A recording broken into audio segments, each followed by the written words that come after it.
రేవంత్ రెడ్డి కూడా గత 10 ఏళ్లు హరీష్ రావు కేసీఆర్ సంతకం పెట్టి మరణశాసనం రాశారు కృష్ణా జిల్లాల విషయంలో. నేను ఒక మాట అడుగుతున్నా,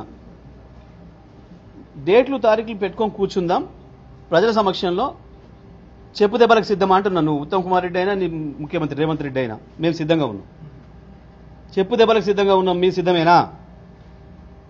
కాంగ్రెస్ పార్టీ ప్రభుత్వంలోనే ఇది జరిగింది, యూపీఏతోనే ఇది జరిగింది, రీఆర్గనైజేషన్ యాక్ట్ వచ్చినప్పుడే ఇది జరిగింది అని నేను అంటున్నా. ఆ ద్రోహానికి బాధ్యులు మీరే. తెలంగాణకు జరిగిన ప్రతి నష్టానికి, తెలంగాణలో చనిపోయిన ప్రతి అమరవీరుడి సావుకు కారణం మీరే, కాంగ్రెస్ పార్టీనే. ఉన్న తెలంగాణను తీసుకుపోయి ఆంధ్రప్రదేశ్లో కలుపుతున్న నాడే వ్యతిరేకించినప్పుడు నలుగురిని కాల్చి చంపిన పాపం మీ కాంగ్రెస్దే. ఆ తర్వాత 69లో రాష్ట్రం కావాలన్నప్పుడు 400 మందిని చంపిన పాపం మీదే.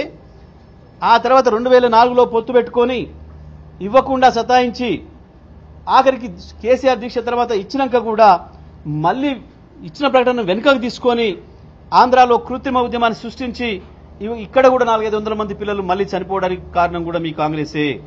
నీళ్ల విషయంలో జరిగిన ద్రోహమైనా, నిధుల విషయంలో జరిగిన ద్రోహమైనా, ఉద్యోగాల విషయంలో జరిగిన ద్రోహమైనా వీటన్నిటికీ కారణం కాంగ్రెస్ పార్టీనే తప్ప ఇంకొకరు కూడా కాదు. ఇవాళ నేను దాని మీద నిలబడున్నా. 299 తెలంగాణ కేటాయిస్తూ జీవో ఇచ్చింది కాంగ్రెస్ పార్టీ ప్రభుత్వమే ఆనాడు. దాని మీద ముఖ్యమంత్రి మాట్లాడినా, ఉత్తమ్ మాట్లాడినా ఈ తప్పుడు మాటలతో ఇంకా ప్రజల్ని మభ్యపెడతామని అనుకుంటే మీ మూర్ఖత్వం. దాని మీద మేము ఏ చర్చకైనా సిద్ధం, ఏ శిక్షకైనా సిద్ధంగా ఉన్నాం. నేను ఇప్పుడు ఒక మాట అన్నా, చెప్పు దెబ్బకు కూడా సిద్ధంగా ఉన్నాం అనే మాట మీరు ఇక్కడ చర్చ పెడతారా, అమరవీరుల స్తూపం కాడ పెడతారా? మేము సిద్ధంగా ఉన్నాం.